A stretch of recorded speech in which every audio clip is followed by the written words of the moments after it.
बिस्मिल्लाहिर्रहमानिर्रहीम, अस्सलाम वालेकुम नाजरीन। सदाए रमज़ान की खुसूसी ट्रांसमिशन में आपको खुश आमदीद कहते हैं। मैं हूँ उज़ैर मलिक और मेरे साथ मौजूद हैं जन्नत जमशेद। उम्मीद है कि हमारे तमाम देखने वाले खैर खैरियत से होंगे। आज 19 रमज़ानुल मुबारक है और अशरा मग़फ़िरत जारी है। नाज़रीन, हम जिंदगी में बेशुमार रिश्ते निभाते हैं, मगर एक ऐसा रिश्ता है जिसकी बुनियाद मोहब्बत, खिदमत और बेलौस कुर्बानी पर है। वो रिश्ता है वालिदैन और औलाद का। अल्लाह रब्बुल इज़्ज़त सूरतुल अहकाफ की आयत 15 में इरशाद फरमाते हैं, और हमने इंसान को अपने वालिदैन के साथ भलाई करने का हुक्म दिया है। लेकिन उज़ैर, यहाँ पर एक अहम सवाल ये है, क्या हम वाकई वालिदैन के साथ वो भलाई कर रहे हैं जो इस्लाम ने हमें सिखाई है? क्योंकि आजकल के माशरे में हम देखते हैं कि बहुत से लोग अपने वालिदैन के साथ हुस्न सलूक में कमी कर देते हैं, और कुछ तो उन्हें नज़रअंदाज कर देते हैं और कुछ बुढ़ापे में उन्हें तन्हा छोड़ देते हैं। बिल्कुल जन्नत, ये हकीकत है कि जैसे जैसे दुनिया जदीद होती जा रही है, वालिदैन के हुकूक का तसव्वुर कमज़ोर होता जा रहा है। लेकिन हमें ये नहीं भूलना चाहिए कि नबी अकरम सल्लल्लाहु अलैहि वसल्लम ने फरमाया कि वालिद की रज़ा में अल्लाह की रज़ा है और वालिद की नाराज़ी में अल्लाह की नाराज़ी। यानी अगर वालिदैन खुश हैं तो अल्लाह भी राज़ी, और अगर वालिदैन नाराज़ हैं तो अल्लाह भी नाराज़। यहाँ पर मुझे एक और वाक़या याद आ रहा है कि एक मरतबा एक सहाबी नबी अकरम सल्लल्लाहु अलैहि वसल्लम की खिदमत में हाजिर हुए और पूछा, या रसूलल्लाह, मेरे हुस्न सलूक का सबसे ज़्यादा हकदार कौन है? तो आप सल्लल्लाहु अलैहि वसल्लम ने फरमाया, तेरी माँ। उस सहाबी ने दोबारा पूछा, फिर कौन? तो आप सल्लल्लाहु अलैहि वसल्लम ने फिर फरमाया, तेरी माँ। तीसरी बार भी यही जवाब मिला। चौथी बार अलबत्ता आप सल्लल्लाहु अलैहि वसल्लम ने फरमाया, तेरा बाप। सुभान अल्लाह। नाजरीन, ये हदीस वालिदैन के मकाम को वाज़े करने के लिए काफ़ी है, लेकिन साथ ही ये सवाल भी जन्म लेता है कि क्या माँ और बाप के हकूक बराबर हैं या इनमें फ़र्क है? और अगर कोई औलाद वालिदैन की नाफरमानी कर बैठे तो क्या इसका कफ़ारा अदा किया जा सकता है? इन तमाम पहलुओं पर गुफ्तगू करने के लिए हमारे साथ स्टूडियोज़ में मौजूद हैं मज़हबी स्कॉलर हाफिज़ गज़नफ़र अज़ीज़ साहब। अस्सलाम वालेकुम सर, तशरीफ़ आवरी का बहुत शुक्रिया सर। सर, जैसा कि आज हम वालिदैन की बात कर रहे हैं, तो इस्लाम में वालिदैन के हकूक़ की अहमियत क्या है? और ये भी बता दीजिएगा कि वालिद और वालिदा दोनों के हकूक़ यकसा हैं या इनमें फ़र्क है? देखिए, बुनियादी बात यह है कि अल्लाह रब्बुल इज़्ज़त ने कुरान पाक में जहाँ भी आप पढ़ेंगे सबसे पहले अपनी इबादत का हुक्म दिया है। अपनी इबादत के बाद दूसरे नंबर पर जिस चीज़ पर फोकस किया गया है, वो अल्लाह ताला ने जिस चीज़ को सबसे ज़्यादा तवज्जो दी है, वो वालिदैन के हुकूक़ हैं। सूरह बनी इसराइल में अल्लाह ताला फरमाते हैं कि वक़ज़ा रब्बुका अल्ला तअबुदू इल्ला इय्याहु व बिल वालिदैनि इहसाना, कि आपके रब का ये हुक्म है कि अपने परवरदिगार ही की इबादत करो और वालिदैन के साथ उसने सलूक करो। तो इससे आपको पता चलता है। दूसरी जगह फरमाते हैं कि वअबुदुल्लाह वला तुश्रिकू बिही शैअन व बिल वालिदैनि इहसाना, सूरह निसा है कि अल्लाह की इबादत करो, उसके साथ किसी को शरीक ना करो और वालिदैन के साथ उसने सलूक करो। तो ये अल्लाह ताला अपनी इबादत के फ़ौरन बाद जिस चीज़ पर सबसे ज़्यादा फोकस करते हैं वो वालिदैन के साथ अच्छा सलूक है, उनके साथ नेक ज़िंदगी गुजारना है। फिर आप जब रसूलुल्लाह सल्लल्लाहु अलैहि वसल्लम की तरफ आते हैं, आप अलैहिस्सलातु वस्सलाम ने भी अपनी ज़िंदगी में इस बात की तरफ बहुत ज़्यादा मुतवज्जे किया है कि वालिदैन के साथ अच्छा सलूक होना चाहिए। इंसान की ज़िंदगी ऐसी गुज़रे कि उसके वालिदैन उससे खुश हों, उससे राज़ी हों। वालिदैन की अगर रज़ामंदी होगी तो अल्लाह ताला की रज़ामंदी होगी। अभी आपने हदीस कोट की है, तो पता ये चलता है कि वालिदैन चूँकि इंसान के लिए इस दुनिया में आने का सबब बनते हैं, सबसे ज़्यादा उसके लिए मुश्किलात तकलीफ़ें उठाते हैं।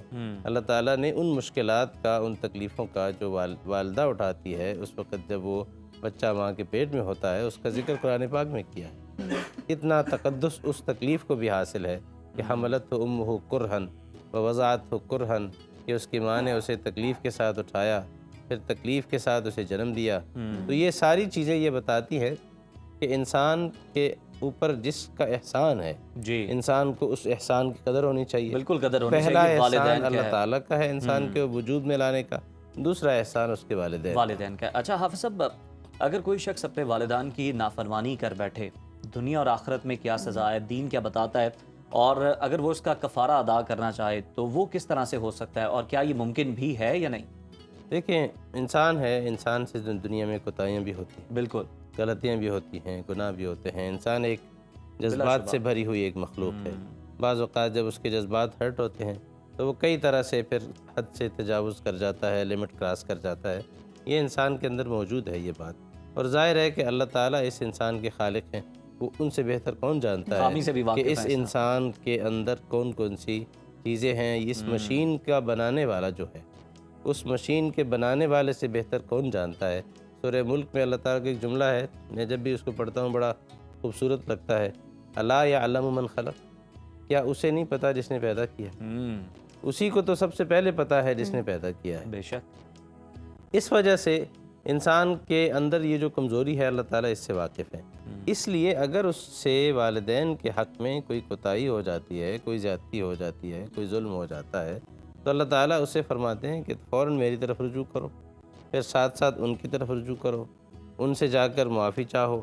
پھر ایک حدیث پاک میں آتا ہے کہ رسول اللہ صلی اللہ علیہ وسلم ایک مرتبہ ممبر پہ تشریف فرما ہو رہے تھے، تو آپ نے 3 مرتبہ آپ کی زبان سے ایک لفظ نکلا، آمین۔ تو صحابہ کرام حیران ہوئے کہ ممبر کی پہلی سیڑھی پہ قدم رکھا، ایک دفعہ آمین فرمایا، دوسری سیڑھی پہ، تیسری سیڑھی پہ۔ تو صحابہ کرام نے بعد میں پوچھا کہ اللہ کے پیغمبر آج آپ نے ایک ایسی بات کی ہے جو غیر معمولی ہے، عام طور پر آپ ایسی بات نہیں فرماتے، آپ کی زبان سے یہ لفظ نہیں نکلتا۔ تو آپ نے 3 باتوں میں سے ایک بات یہ ذکر کی کہ حضرت جبرائیل امین میرے پاس تشریف لائے تھے، وہ یہ فرما رہے تھے، انہوں نے 3 بد دعائیں دی ہیں۔ ایک بد دعا یہ دی ہے کہ وہ آدمی جسے بڑھاپے میں اپنے والدین ملیں اور پھر بھی اس کی بخشش نہ ہو، اس آدمی کے لیے بربادی ہے۔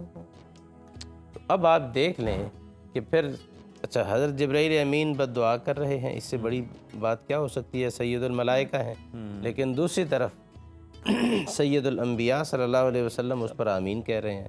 تو اس بد دعا کی جو سیویرٹی ہے، جو شدت ہے، وہ اس کا اندازہ آپ کو اس سے پتہ لگتا ہے کہ یہ کتنی سخت بات ہے کہ ایک انسان ہو، اس کے والدین ہوں، پھر بھی انسان جو ہے وہ اپنی بخشش کا انتظام نہ کر سکے۔ ہمیں یہ بات بھی حدیث مبارکہ میں ملتی ہے کہ جنت ماں کے قدموں کے نیچے ہے۔ ہمیں یہ بھی ملتی ہے کہ تمہارا جو باپ ہے یہ تمہارا جنت کا سب سے اونچا دروازہ ہے، اگر تم نے اس کو ناراض کیا تو سمجھو تم نے جنت کا دروازہ اپنے اوپر بند کر لیا۔ تو اس اعتبار سے انسان کی جنت اور انسان کی دوزخ اس کے والدین ہیں۔ اگر وہ فرما برداری کرے گا تو وہی اس کے لیے جنت بن جائیں گے، اگر وہ انسان ان کی نافرمانی کر کے، انہیں ناراض کر کے، انہیں ناخوش کر کے زندگی بسر کرتا ہے تو یہی والدین اس کے لیے دوزخ کا سبب بن جاتے ہیں۔ والدین کے مالی حقوق کیا ہیں؟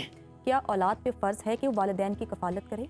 بالکل، اگر فرض کریں والد صاحب والدین اس حالت میں ہیں کہ وہ اپنی معاشی ذمہ داری خود نہیں اٹھا سکتے، تو پھر ایسی صورت میں سب سے پہلی ذمہ داری ظاہر والد اولاد پر ہی آتی ہے کہ وہ ان کی ذمہ داری اٹھائے گی۔ حتیٰ کہ ایک حدیث مبارکہ میں رسول اللہ صلی اللہ علیہ وسلم کے پاس ایک صحابی آئے، ان کے والد نے آ کر شکایت کی کہ میں اس سے رقم مانگتا ہوں، پیسے مانگتا ہوں، یہ مجھے دیتا نہیں ہے۔ تو اس موقع پر آپ علیہ الصلوۃ والسلام نے، واقعہ تھوڑا سا لمبا ہے، تو آپ علیہ الصلوۃ والسلام نے ان صحابی کے گریبان کو پکڑا۔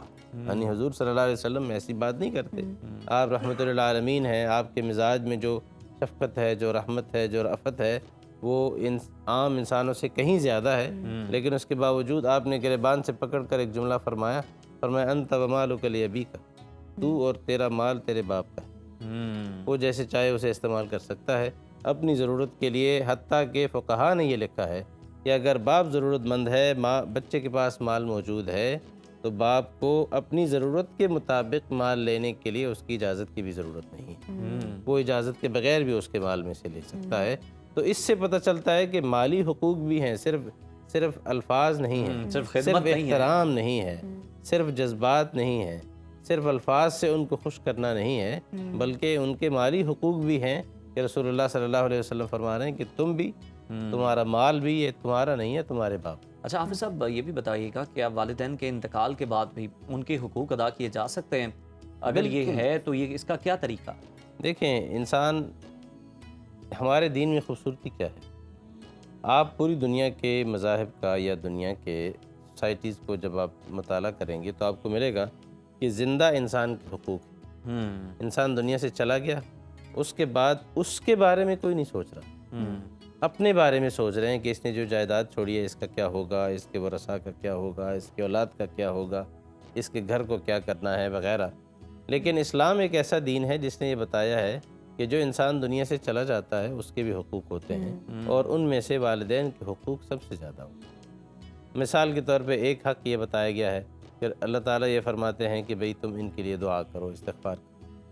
اس کا مطلب یہ ہے کہ تمہارا جو کنیکشن دنیا میں تھا ان کے ساتھ، اس کو ڈسکنیکٹ نہیں کرنا، وہ اس کو برقرار رکھنا ہے۔ دوسری چیز اس کے لیے یہ فرمائی ہے کہ تم اپنی زندگی میں اگر تمہارے پاس مال ہے، تم صدقہ جاریہ ان کے لیے بن سکتے ہو، کوئی ایسا عمل کرو کہ جو ان کے لیے صدقہ جاریہ بنتا رہے، اس کا ثواب ان کو ان کے آخرت میں ملتا رہے۔ اسی طرح یہ فرمایا ہے کہ ان کے ایون پریکٹیکل لائف میں اگر آپ دیکھیں تو والدین کے بھی کچھ دوست ہوتے ہیں، کچھ احباب ہوتے ہیں، ان کا بھی کسی سے کوئی ریلیشنز ہوتے ہیں، کوئی رشتہ دار ہوتے ہیں۔ تو رسول اللہ صلی اللہ علیہ وسلم نے فرمایا ان من ابر البر صلۃ الرجل اہل ود ابیہ، کہ بہت بڑی نیکی ہے کہ انسان اپنے والد کے تعلق والوں کے ساتھ تعلق جوڑ کر۔ یہ جو ہے نا، یہ آج کل مادیت ہے، مٹیریلزم ہے، رشتے ناتے تعلقات یہ سب دیکھے جا رہے ہیں دولت کی بنیاد پہ، پیسے کی بنیاد پہ۔ انسان یہ سوچتا ہے کہ اگر میرا کوئی مٹیریلسٹک اپروچ کے ساتھ کہ اگر یہاں دنیا کا کوئی بینیفٹ مجھے کسی سے ہے تو پھر میرا اس سے یہ تعلق باقی ہے، اگر اس طرح کا کوئی فائدہ نہیں ہے تو پھر اس تعلق کو بھی وہ نگلیکٹ کر دیتے ہیں۔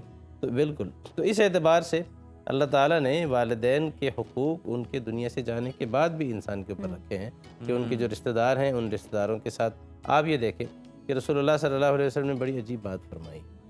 آپ نے فرمایا کہ تم اپنے، آج کل تو ہوتا یہ ہے کہ انسان کو اپنے امیجیٹ فیملی کے بعد اپنے رشتہ داروں کا نہیں پتہ ہوتا۔ حضور صلی اللہ علیہ وسلم فرماتے ہیں کہ اپنا نسب، اپنے خاندان کے بارے میں علم حاصل کرو، اس لیے تاکہ تم اپنے رشتوں کو جوڑ سکو۔ تعلموا من انسابکم ما تصلون به ارحامکم، صحیح مسلم کی روایت ہے۔ تو اب آپ دیکھیں اس سے پتہ کیا چلا کہ آپ کو اپنی امیجیٹ فیملی کا بھی پتہ ہو، آپ کو ایکسٹینڈڈ فیملی کا بھی پتہ ہو، آپ کو یہ معلوم ہو کہ اس وقت دنیا میں کہاں کہاں میرے رشتہ دار ہیں اور کس کس رشتے کے ساتھ ان کا مجھ سے تعلق ہے۔ اب تو اس وقت یہ حالت ہے کہ کہتی ہے کہ ہمارے بڑے ملا کرتے تھے، ہمارے باپ دادا ملا کرتے تھے، تو ہم تو نہیں ملتے جی، ہمارا تو نہیں ہے ان سے تعلق۔ بالکل ایسے ہی تعلق برقرار ہے۔ آپ یہ ایک منٹ، حضور پاک صلی اللہ علیہ وسلم نے حضرت ہاجرہ جو حضرت اسماعیل علیہ السلام کی والدہ ہیں، ان کے بارے میں فرمایا کہ ان کے ساتھ اچھا سلوک کرو، کیونکہ حضرت اسماعیل رشتے میں میرے والد لگے ہیں حضرت ابراہیم علیہ السلام کے بعد۔ اور پھر فرمایا کہ چونکہ ہاجرہ مصر سے تھیں تو وہ اصل میں تمہاری ماں وہ ہیں، تو مصر والے ہمارے ننیال والے، یعنی پوری قوم کو آپ نے گویا کہ اس رشتے میں اپنے ساتھ جوڑ لیا، خاندان بنایا اپنا، اور فرمایا کہ جب تم مصر جاؤ اور اس علاقے کو فتح کرو تو ان کے ساتھ نرمی کا سلوک کرو۔ بالکل ٹھیک ہے، اور اسی طرح سے جو ہے رشتوں کو جوڑنا چاہیے، اور بالکل اس کے بارے میں آپ کو پتہ بھی ہونا چاہیے۔ بہت شکریہ حافظ صاحب آپ کے وقت کا۔ اور تو ناظرین یہاں پر وقت ہو گیا بریک کا، لیکن اس سے پہلے ہم آپ کو کچھ بتا دیں کہ بریک پہ جب ہم جائیں گے تو اس کے بعد آپ دیکھ سکیں گے ہمارا خصوصی سیگمنٹ افطار پکوان، جس میں ہماری ساتھی اینکر نجف راجہ ہوں گی اور ساتھ ہوں گی شیف انم شیخ، جو بنائیں گی آج کی لذیذ افطاری، جو آپ دیکھ سکیں گے ایک بریک کے بعد۔ السلام علیکم، سنو رمضان ٹرانسمیشن کی افطار پکوان میں آپ کو خوش آمدید کہتی ہوں۔ میں ہوں نجف راجہ، امید کرتی ہوں آپ بالکل ٹھیک ٹھاک ہوں گے، آپ کے گھر والے خیر خیریت سے ہوں گے اور آپ کا آج کا روزہ اچھا گزر رہا ہوگا۔ ناظرین اس وقت میں موجود ہوں سنو کچن میں، جہاں آپ کو مزے مزے کے کھانے بنانے ہم ہمیشہ سکھاتے ہیں رمضان ٹرانسمیشن میں، تاکہ آپ کا دسترخوان وسیع ہو سکے۔ سنو کچن میں ہمارے ساتھ بہت سارے برانڈز نے تعاون کیا ہے، سبروسو نے، ڈالڈا نے، 7 اپ مکسز نے، آلپرز نے، اور ہمارے ساتھ موجود ہے لائف بوائے ہینڈ واش، جس کے لیے بہت ضروری ہے کہ آپ جب بھی کچن میں داخل ہوں، سب سے پہلا کام جو آپ نے کرنا ہے وہ ہے لائف بوائے ہینڈ واش سے اچھے طریقے سے آپ نے ہاتھ دھونے ہیں، کیونکہ نیکی کا پہلا قدم جو ہے اس کا آغاز ہوتا ہے لائف بوائے ہینڈ واش سے، اور یہ آپ نے کرنا ہے کیونکہ افطاری آپ بنا رہے ہوں گے اپنے گھر والوں کے لیے اوبویسلی، تو یہ ایک نیکی کا کام ہے جس سے آپ کو بھی بہت سارا ثواب ملتا ہے، کیونکہ آپ روزے داروں کو افطاری کروا رہے ہوتے ہیں۔ تو اس طرح آپ نے اچھے طریقے سے ہاتھ دھو لینے ہیں لائف بوائے سے۔ دھونے کے بعد اب میں اپنی شیف کو اپنے اس سنو کچن میں بلانے کی اجازت چاہوں گی، تاکہ وہ آ کے مزے کی جو افطار بنانے والی ہیں وہ ہمیں سکھا سکیں۔ انم شیخ السلام علیکم۔ وعلیکم السلام، کیسی ہیں؟ میں بالکل ٹھیک۔ آپ نے دھو لیے ہاتھ؟ جی بالکل، میں نے जब मैं किचन में आती हूँ उससे पहले जो है मैं अपने हाथ अच्छी तरीके से लाइव बॉय के साथ वॉश करके मैं अपने स्टेशन पे आती हूँ। तो आज कौन सी रेसिपी हमारे साथ शेयर करें? आज की रेसिपी जो है बेसिकली हम ऑलपर्स के साथ बनाएंगे। आपको पता है ऑलपर्स की क्रीम इतनी रिच होती है कि फ्लेवर को वो कहते हैं ना कि 4 चांद नहीं 16-17 चांद लगा देती है। तो आज हम बनाने जा रहे हैं वेजिटेबल सैलेड। तो वेजिटेबल सैलेड की नहीं, क्योंकि ये बड़ा हेल्दी ऑप्शन है, मैं आपको इसके अंदर कुछ टिप्स भी ऐड ऑन करूंगी कि आप इसको मोर हेल्दियर कैसे कर सकते हैं। तो ऑलपर्ट की क्रीम के साथ हम इसको रेडी करेंगे। सिंपल रेसिपी है हमारे पास। पहले मैं आपको इंग्रेडिएंट्स बता देती हूँ। हमारे पास जो है वो है कैबेज है, ऑप्शनल है, आप इसको स्किप भी कर सकते हैं। कुछ लोग होते हैं उनको कैबेज नहीं पसंद होती है तो आप चाहे तो इसको स्किप भी कर दें। उसके बाद कैरेट्स हैं। कैरेट्स हमने इसके अंदर यूज़ की है रेड वाली जो कि ब्लांच्ड है। आपने इसमें ऑरेंज नहीं यूज़ करनी, क्योंकि ऑरेंज जो चाइनीज़ कैरेट्स होती हैं वो ज़्यादातर जो है ना चाइनीज़ फूड में अच्छी लगती है, इस तरह सैलेड फॉर्म में नहीं पसंद। उसके बाद हमारे पास पीस है, मतलब मटर जो है हमारे पास बॉइल्ड है। ये बॉइल्ड का मतलब है कि ब्लांच्ड है। आपने 70% जो है इसको रेडी रखना है और थोड़ा सा क्रंच होना चाहिए। बिल्कुल ठीक है, थोड़ा क्रंच भी हो, सॉफ्टनेस भी हो। और उसके बाद जो है बॉइल्ड पोटैटोज हैं, साथ में हम इसके अंदर ऐड कर रहे हैं कॉर्न्स हैं, और इसके अंदर जाएगी मायोनीज। आप इसके अंदर जो है लाइट मायोनीज भी ऐड कर सकते हैं। और अगर आप इसको थोड़ा हेल्दियर साइड पे लेके जाना चाहते हैं तो फिर आप इसके अंदर क्या कर सकते हैं कि आप मायोनीज की जगह जो है योगर्ट भी ऐड कर सकते हैं। ग्रीक योगर्ट भी ऐड किया जा सकता है, तो वो मोर हेल्दियर साइड पे चला जाएगा। उसके बाद हम तकरीबन 2 कप के करीब जो है यूज़ करेंगे ऑलपर्ट की क्रीम। साथ में उसमें थोड़ी सी शुगर जाएगी। शुगर को आप रिप्लेस कर सकते हैं स्टीविया के साथ, ब्राउन शुगर के साथ, हनी के साथ, totally up to you. Seasoning में इसमें जाएगी थोड़ी सी ब्लैक पेपर और सॉल्ट। बिल्कुल ठीक है, ये सारी आपने उम्मीद है लिख लिया होगा। अब स्टार्ट करते हैं अपनी रेसिपी को। और सबसे पहले आप एक बेहतरीन शीशे वाला या प्लास्टिक वाला बोल ले लेंगे, शीशे का ले लेंगे, which is more appropriate. Exactly. सबसे पहले जो है हम इसकी जो है वो सॉस रेडी कर लेंगे। तो सॉस के लिए जो है मैं यहाँ पे एक और बाउल ले लेती हूँ। उसके लिए हम यूज़ कर रहे हैं तकरीबन 1 कप के करीब जो है इसमें मायोनीज जाएगी। सेम वही बात है कि लाइट मायोनीज भी यूज़ कर सकते हैं या फुल फैट मायोनीज भी आप यूज़ कर सकते हैं। It's totally up to you. या आप ग्रीक योगर्ट का भी इस्तेमाल कर सकते हैं इसके अंदर। ग्रीक योगर्ट का भी इस्तेमाल हो सकता है। साथ में हम इसके अंदर ऐड करेंगे अपनी क्रीम जो कि हम यूज़ करेंगे ऑलपर्स की। ऑलपर्स की क्रीम के लिए आपको चाहिए 1 अदद नाइफ या आपको चाहिए सीजर। आपने इसको खोलना है। और आपको बताते चलें ऑलपर्स आपको 100% गुडनेस ऑफ मिल्क देता है। हाइजीनिकली पॉइंट ऑफ व्यू से भी आप अपनी सुबह को बेहतरीन बना सकते हैं विद ऑलपर्स मिल्क। और इसके साथ साथ ऑलपर्स जो है आपको फ्लेवर्ड मिल्क भी प्रोवाइड कर रहा है। अच्छा, आपका वैसे आपको फ्लेवर्ड मिल्क में ऑलपर्स का कौन सा ज़्यादा पसंद है? मुझे चॉकलेट मिल्क बहुत पसंद है। मुझे बहुत ज़्यादा पसंद है। इवन दो मैं कर्ड भी जो है वो भी फ्लेवर्ड ही खाना पसंद करती हूँ। मुझे वो एक दूध का वो एक स्पेसिफिक किस्म की खुशबू और टेस्ट होता है ना, वो ज़रा अच्छा नहीं लगता। तो आई प्रेफर फ्लेवर्ड वन। हाँ, बिल्कुल। कुछ लोगों को इस तरह से 1 पैकेट मैंने इसमें यूज़ कर लिया है। तकरीबन 1 पैकेट हम और यूज़ करेंगे। अच्छा, इट डिपेंड्स कि आपकी कितनी आपके पास वेजिटेबल्स हैं, उसके अंदर कितनी क्वांटिटी है। और पहले आपने हमेशा सॉस रेडी करनी है और उसके बाद आपने अपनी वेजिटेबल्स को जो है इसके अंदर मतलब फाइनली आपने जो है वो टॉस करना है।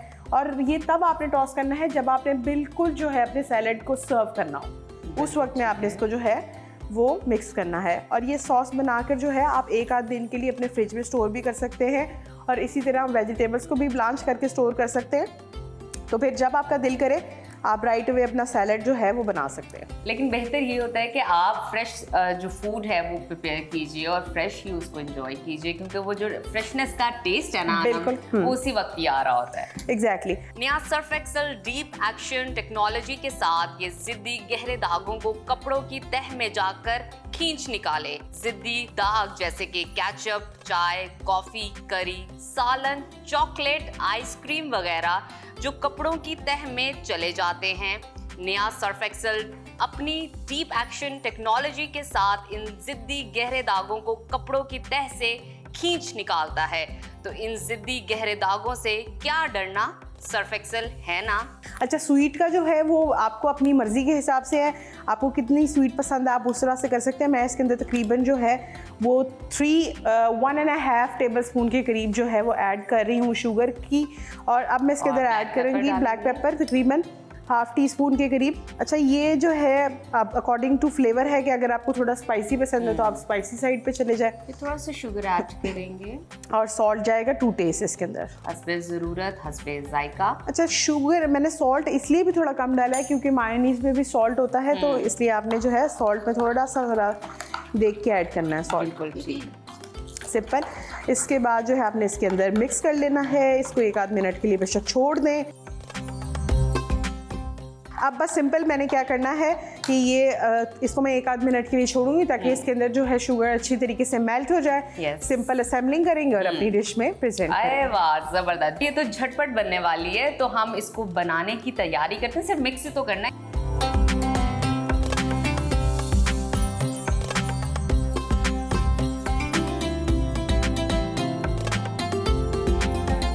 नाज़रीन, हमारा सैलेड हो गया है तैयार। जी, देखिए, क्या बात है, हमने बहुत ऑल पर ही क्रीम्स colourful के लग साथ, रहा है। हाँ, और मैंने थोड़े से जो है पीस और जो वो होते हैं ना कॉर्न्स, उसको बचा लिया था। अब आप वो इसकी topping टॉपिंग के लिए और exactly। थोड़ी सी मैंने रेड बेल पेपर के साथ उसकी टॉपिंग कर दी है। आप चाहें तो इसमें कोई भी नट्स भी ऐड कर सकते yes, हैं yes। और प्लस आप इसके अंदर जो है फ्रेश कोरिएंडर, मिंट, वो भी इसके बहुत अंदर सारे ऐड कर ऑप्शंस सकते हैं हैं। जो हाँ जी। आप एक्सट्रैक्ट भी कर सकते हैं, इंक्लूड भी कर सकते हैं। अब चलते Exactly। हैं प्रॉपर मील की जानिब। तो वो बिल्कुल। क्या है? आज का जो प्रॉपर मील है उससे पहले हम स्टोव को कर लेते हैं ऑन और आप इसमें डाल दें डालडा का डालडा। Cooking oil. बिल्कुल। आज हम बेसिकली सबरोसो की रेसिपी जो है वो करने लगे हैं। पहले हमने सैलेड रेडी किया है, अब हम सबरोसो की जो वो है, जी बिल्कुल, एक रेसिपी करने जा रहे हैं जो कि है जी चपली कबाब पराठा रोल। मैंने कहा कि देखिए, हम रिवायती पराठा रोल खाते हैं, मतलब चिकन बोटी होते हैं, सीख कबाब पराठा रोल होते हैं, then why not chapli kebab paratha roll. तो चपली कबाब पराठा रोल जो है वो भी बनाना जो है ऑलमोस्ट सेम टू सेम ही प्रोसीजर होता है, कोई फ़र्क नहीं होता और बड़ी जल्दी बनने वाले हैं। आप चाहें तो सबरोसो के फ्रोज़न पराठास भी जो है वो यूज़ कर सकते हैं। तो एक तरफ जो है हम ये कर लेते हैं और दूसरी तरफ हम स्टोव ऑन कर लेते हैं और उधर हम रख लेते हैं अपना दूसरा वाला जो पैन है, तवा, मतलब कि ताकि हम पराठास को भी कर सकें। बिल्कुल। अब ये जो है ऑयल का टेम्परेचर देख लेते हैं, तकरीबन मैं यहाँ से देख लेती हूँ कि हमारे चपली कबाब जो है, ये देखें कितने ज़बरदस्त से जो है ये हमारे चपली कबाब हैं। हम इसको मैंने खोल के रखा हुआ था। अब हम इसके अंदर से अपने चपली कबाब निकालेंगे। अच्छा, क्योंकि हम पराठे का साइज़ थोड़ा सा छोटा है तो हम क्या करेंगे कि इसके अंदर जो है 1 से 2 मतलब एक चपली कबाब डालेंगे 1/2 करके। इस तरह से थोड़ा सा लो फ्लेम पे हम इसको कुक करेंगे और हमारे जो हैं ये 4 चपली कबाब एक टाइम में जो है इजीली इसके अंदर आ जाएंगे। बिल्कुल ठीक। और ये चला गया दूसरा, इसको कर देते हैं वापस, अंदर रखते हैं अपनी चीज़ों को। नीट एंड क्लीन, स्टेशन भी नीट एंड क्लीन होना बड़ा ज़रूरी है। और साथ साथ हम पराठा को गर्म कर लेते हैं। जी बिल्कुल, पराठा को ये उसके साथ चिपक सा जाए। जी। अच्छा, कभी कभी जो पराठास होते हैं ना, अगर ज़्यादा रूम टेम्परेचर पे आ जाते हैं ना, तो ये अजीब से वो भी हो जाते हैं, बिल्कुल लटक से जाते हैं। ये निकलते नहीं है। इसका जो है एक भी जाते हैं, फट जाते हैं कभी एक स्पेसिफिक वो कहते हैं ना टाइम होता है इसका कि आप अगर उससे इसको थोड़ी देर रूम टेम्परेचर पे लेके आएंगे तो वो पराठा जो है वो निकलने में बहुत प्रॉब्लम होती है। एक्यूरेट टाइम है, तो मैंने सोचा इसको साथ साथ हम बना लेते हैं। Thank you Najaf. नजफ जो है देखें मुझे किचन में बहुत हेल्प करती हैं। नजफ होती हैं तो चीज़ें जो हैं काफ़ी हद तक जो हैं वो स्मूथ हो जाती हैं। आपका बहुत शुक्रिया। देखें, एक होस्ट का किचन में आपके साथ यूं काम करना ना lovely thing. It's a blessing. Yes, it's a blessing. नया विम बार मामूली बार के मुकाबले में निकाले चिकनाई आसानी से लीमू और नमक की डबल पावर के साथ। नया विम बार से चिकनाई का मुकम्मल खात्मा और नया विम बार चले और भी ज्यादा। सारा काम आपको खुद ही करना पड़ता है ना, फिर आप थोड़ा सा काम होस्ट से भी कराते हैं। जरा पकड़ाना, ये जरा डाल दें। यस, इस तरीके से अभी हमने तवे बिल्कुल लो फ्लेम पे रखेंगे। ठीक है। जब ये वाइट कलर का ऊपर से होना स्टार्ट हो जाएगा तो हमें आइडिया हो जाएगा कि हमारा पराठा नीचे से पक गया है। तो राइट अवे हम इसकी जो है इसको फ्लिप कर देंगे और इधर से जो है अपने चपली कबाबों को भी फ्लिप कर देते हैं। तो अब हम इसके अंदर ऐड करेंगे थोड़े से जो है क्यूकम्बर को मैं थोड़ा सा डायगनल काटूंगी, आप चाहें तो राउंड में भी काट सकते हैं, टोटली अप टू यू। थोड़े से पतले पतले चंक्स लेंगे ताकि जो है हमारे पराठा जब हम रोल करें तो बड़े अच्छे से जो है वो रोल हो जाए, ताकि और हमें ये बिल्कुल भी डिस्टर्ब ना करें। इस तरीके से जो है हम बिल्कुल थिन स्लाइसेस में अपने क्यूकम्बर्स को कट कर लेंगे। आप चाहें तो इसके अंदर जो है अपनी मर्ज़ी की वेजिटेबल्स भी ऐड कर सकते हैं, ऑप्शनल है। आप इसके अंदर बस थोड़े से आइसबर्ग भी ऐड करूँगी। आइसबर्ग का बहुत अच्छा सा जो है ना क्रंच आता है, क्रंच आता है, बिल्कुल एक फ्रेशनेस आती है। इसको हम कर लेंगे थोड़ा सा, ये जो येलो वाला पार्ट है इसको रिमूव कर देते हैं। थोड़ी सी मैं इसके अंदर ऐड करूँगी कैप्सिकम, आप चाहें तो स्किप भी कर सकते हैं, उसका अच्छा क्रंच का फ्लेवर आता है, तो अकॉर्डिंग टू आपकी मर्ज़ी है, अगर करना चाहें तो कर लें, स्किप करना चाहें तो स्किप कर लें। अनियंस भी, आप पराठा रोल में अनियंस बहुत अच्छे लगते हैं, आप तो इसके अंदर पराठे के अंदर अपने अनियंस भी ऐड कर सकते हैं। बिल्कुल थोड़े सा ऐड करेंगे ताकि जो है एक हमें बिल्कुल फाइनली चॉप करके और पतली पतली हम इसकी स्ट्रिप्स कट करेंगे ताकि जो है जबरदस्त हमारा ये देखें पराठा कितना जबरदस्त। अच्छा, जो सी साइड अनम नहीं हो रही उसको मैं थोड़ा सा प्रेस कर रही हूं, बिल्कुल, ताकि वो अच्छे से ना वो भी ब्राउन हो जाए, जैसे हमें कलर चाहिए, डल गोल्डन सा ब्राउन सा। तो आप जितनी देर में मेरे कबाब फ्राई हो रहे हैं, तो अगर आप मुझे 1-2 पराठे और कर दें, बिल्कुल जी, और 1-आध मिनट तक जो है हमारे कबाब वो बिल्कुल रेडी हो जाएंगे। फिर हम इसको जो है डिश आउट करेंगे और फिर बारी रह जाएगी सिर्फ असेंबलिंग की। असेंबलिंग के लिए आपको पता है कि सिंपल हम यूज़ कर रहे हैं इमली की चटनी, थोड़ी सी ग्रीन चटनी, साथ में जो है इसके अंदर वेजिटेबल्स ऐड करेंगे, पराठे को रोल करेंगे। आप चाहें तो टूथपिक के साथ उसको रोल कर लें, या आप चाहें तो बटर पेपर लगा के कर लें, चॉइसेस ऑल योर्स। अब इसको करते हैं डिश आउट। हमारे चपली कबाब जो हैं मज़ेदार से वो हो गए हैं रेडी। इसको कर लेते हैं डिश आउट और एक्सेस ऑयल जितना भी है हम ड्रेन कर लेंगे। आप अगर ये जो पराठा आपने बनाया है ये मुझे दे दें, मैं इसको अपने स्टेशन पे ले आती हूँ। सिंपल आपने यहाँ से पराठे को पकड़ लेना है। हम एक जो है वो पकड़ लेंगे अपना चपली कबाब, उसको 1/2 आपने कर लेना है सेंटर से, ठीक है जी, इस तरीके से जिस शेप में हमने बेसिकली वेजिटेबल्स कट की हैं। साथ में हम अपने 2 स्पून पकड़ लेंगे। सबसे पहले हम इसको करीब ले जाएंगे, थोड़ा सा हम ऐड करेंगे इसके ऊपर ग्रीन चटनी पहले, और उसके बाद फिर हम बाकी चीज़ें ऐड करेंगे। इस तरीके से लाइन में हम इसके ऊपर लगाएंगे थोड़ी सी ग्रीन चटनी। अब सॉसेस की मर्ज़ी आपकी अपनी है, आपको स्पाइसी चाहिए तो स्पाइसी कर लें, आपको लेस स्पाइसी चाहिए तो लेस स्पाइसी कर लें। इस तरीके से आप जो है कबाबों को एक दूसरे के ऊपर रखेंगे, थोड़ा सा सैलड ऐड करेंगे उसके ऊपर, थोड़े से क्यूकम्बर्स जाएंगे इस तरह से, और 1-2 हम इसके अंदर शिमला मिर्च रखेंगे ताकि जो है एक क्रंच आ जाए। और इसको हम थोड़ा सा पास करेंगे इस तरीके से, और फिर ग्रेजुअली अपने पराठे को इस तरीके से रोल करते जाएंगे। और इधर आपका जो पॉइंट है, यहाँ पे आप एक बेशक इसको टूथपिक लगा लें, और जब आप इसको एंजॉय करें उस वक्त आप बेशक अपना टूथपिक जो है वो रिमूव कर दें। ले जी, तो हमारा जो है चपली कबाब पराठा रोल रेडी हो गया है एक, और अभी जो थोड़े से जो फ्राई हो रहे हैं इसको भी एक आध बना के दोबारा दिखा लेते हैं। एक दफ़ा जो है मैं ये प्लेटर के अंदर ज़रा सजा लें इसको। इफ्तार की महफिल अधूरी लग रही है, एक और कप टपाल दानेदार का भी इंतजाम कर लें। बस कुछ देर और फिर इफ्तार के बाद चाय का पहला घूंट लेने का मजा ही कुछ और है। एक जो है हमारा चपली कबाब पराठा रोल रेडी हो गया है। एक और बना लेते हैं, दो बना के अपने प्लेटर के ऊपर रख लेते हैं ताकि जो है हमारा प्लेटर हसीन लगे। सिंपल वही प्रोसीजर रिपीट करेंगे। पहले ग्रीन चटनी लगाएंगे थोड़ी सी। अच्छा, वही बात है कि ऑप्शनल है, आप चाहे तो इसको स्किप भी कर सकते हैं, अपनी मर्जी की सॉसेस भी आप इसके अंदर ऐड कर सकते हैं। साथ में इसमें जाएगा चपली कबाब। 1/2 करेंगे। 1/2 करने का रीज़न ये है कि अच्छी तरीके से आपको जो है हर बाइट में जो है फटे भी मत, हाँ, और हर बाइट में आपको जो है वो उसका टेस्ट मिले चपली कबाब का। साथ में क्यूकम्बर्स आ जाएंगे, थोड़े से जो है वो आ जाएगी इसके ऊपर शिमला मिर्च, और ऊपर से आएगी इसके ऊपर इमली की चटनी इस तरीके से। अच्छा, आप विद इमली की चटनी, विदाउट इमली की चटनी दोनों तरीके से बना सकते हैं, ये आपकी अपनी मर्ज़ी। इसको थोड़ा सा हम पास करेंगे इस तरीके से, और फिर हल्के हाथों से आपने इसको फोल्ड करते जाना है, तो आपके जो है पराठा रोल वो हो जाएंगे रेडी, जो कि हमने चपली कबाब के सब रोसों के साथ बनाए हैं। इस तरीके से जो है आप इसको अपने प्लेटर में रखें। और एक और रेडी कर लेते हैं लास्ट, ताकि हमारा प्लेटर फुलफिल हो जाए बिल्कुल। ये चला गया, उसके बाद चटनी आ गई, इस तरीके से चटनी लगा ली। साथ ही हम अपने चपली कबाब रखेंगे इसके ऊपर, सैलड आएगा, थोड़ा सा क्यूकम्बर्स आएंगे, कैप्सिकम,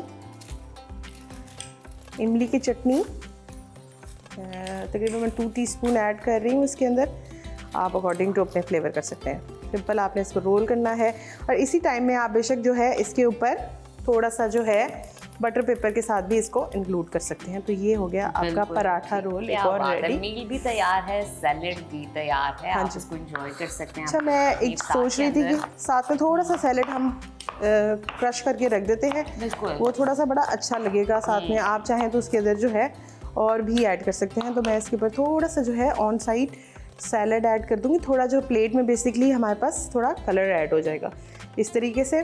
और लास्टली हम इसके ऊपर थोड़ी सी जो है वो चटनी ड्रिजल कर देंगे अपने पराठा रोल के ऊपर, ताकि बेसिकली ये मैं इसलिए कर रही हूँ कि जस्ट फॉर द स्टाइल, आप इसको स्किप भी कर सकते हैं। हर नेकी का पहला कदम लाइफ बॉय से हाथ धोना। ये हो गई है जी हमारी दोनों आज की रेसिपीज पूरी, जो कि है जी चपली कबाब पराठा रोल्स और उसके साथ हमारा क्रीमी वेजिटेबल सैलेड। मैंने प्रॉपर फायदा उठाया ना लाइफ बॉय का, क्योंकि मैं हाथ धोकर आई थी और आपको बताया था कैसे आपने हैंड वॉश करने हैं। तो मैंने अपने हाथों से पराठों को फ्लिप करके अनम को दिया और आप इस तरह कर सकते हैं। लेकिन अगर आपने अच्छे से हाथ धोए हों, आप इस डिनर को एंजॉय कर सकते हैं विद 7 मिक्सेस, जो कि आपकी इफ्तार को कर देगा रिफ्रेश और ट्विस्ट पैदा करेगा।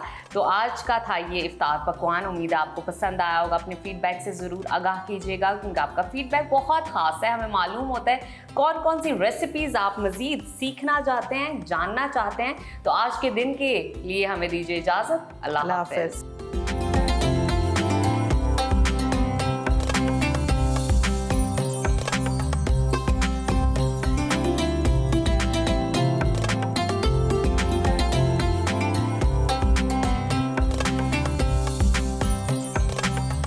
ब्रेक के बाद आपको खुशामदीद कहते हैं। नाजरीन, रमज़ान के महीने में दुनिया भर के मुसलमान रोज़े रखते हैं, इबादत करते हैं और अपनी रूहानी जिस्मानी सेहत को बेहतर बनाने की कोशिश करते हैं।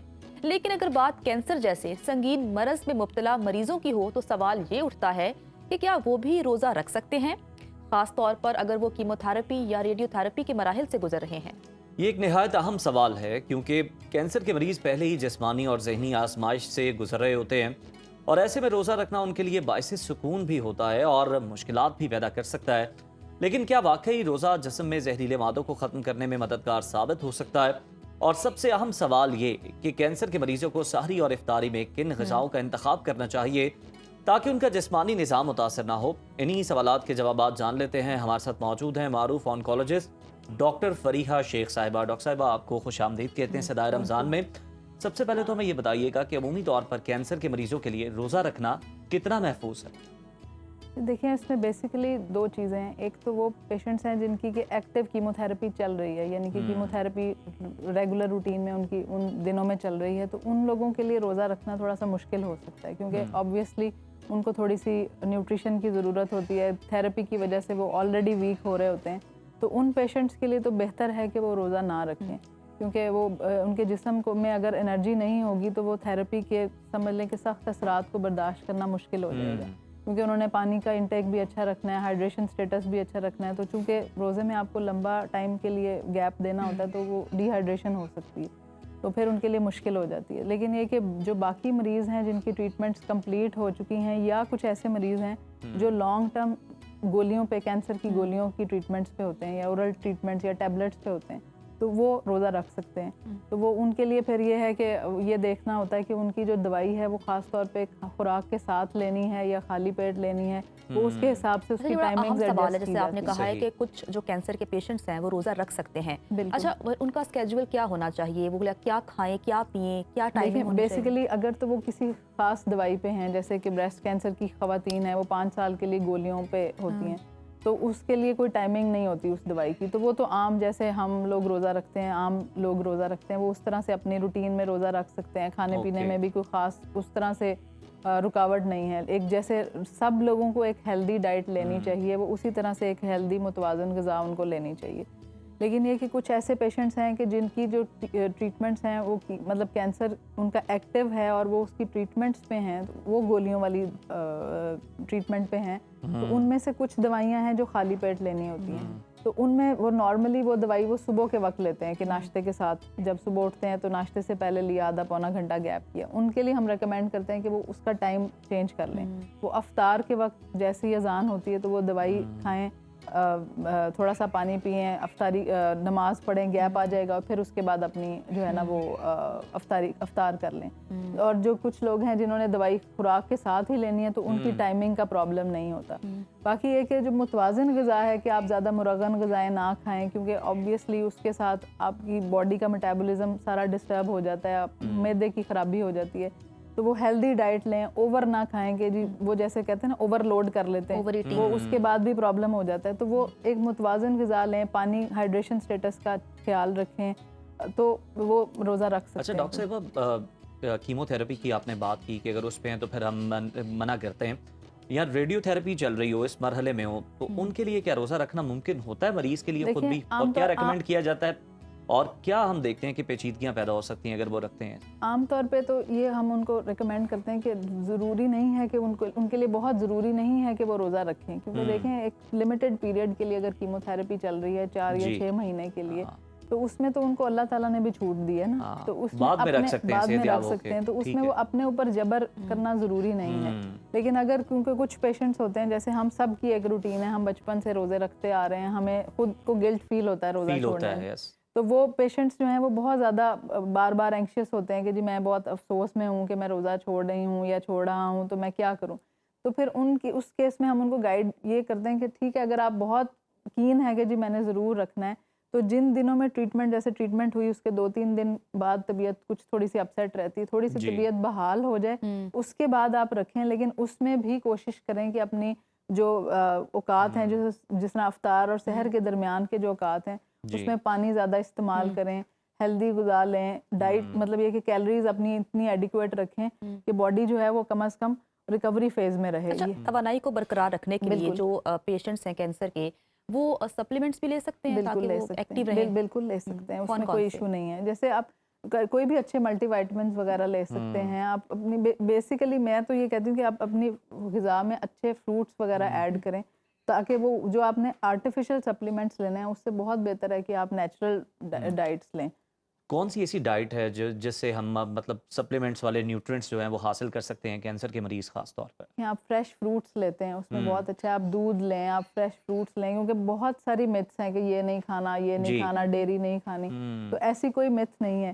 ویسے بھی دیکھیں انٹرمیٹنٹ فاسٹنگ ایک ویسے ہی کہتے ہیں کہ وہ باڈی کے لیے بہت اچھی ہوتی ہے, تو یہ تو ہمیں اللہ تعالیٰ نے ویسے ہی ایک کہہ دیں کہ وہ دے دیا ہے, تو اس میں موقع مل جاتا ہے ہم لوگوں کو. تو اس میں یہ ہے کہ آپ کی باڈی جو ہے وہ واش آؤٹ ہوتا رہتا ہے, اس میں سے جو کہہ لیں گے جو ٹاکسک مٹیریلز ہیں یا ٹاکسنز ہیں وہ واش آؤٹ ہوتے رہتے ہیں.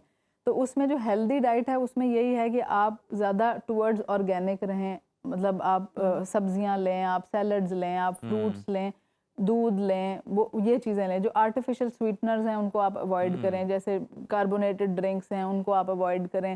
یہ جو بازار میں مطلب یہ جو شربت بنے بنائے شربت ملتے ہیں وہ آپ اوائڈ کریں. آپ گھر میں جوسز وغیرہ جو اپنے نیچرل ہماری جوسز ہیں وہ آپ یوز کر سکتے ہیں. تو ٹورڈز نیچرل جتنا رہیں گے اتنا زیادہ.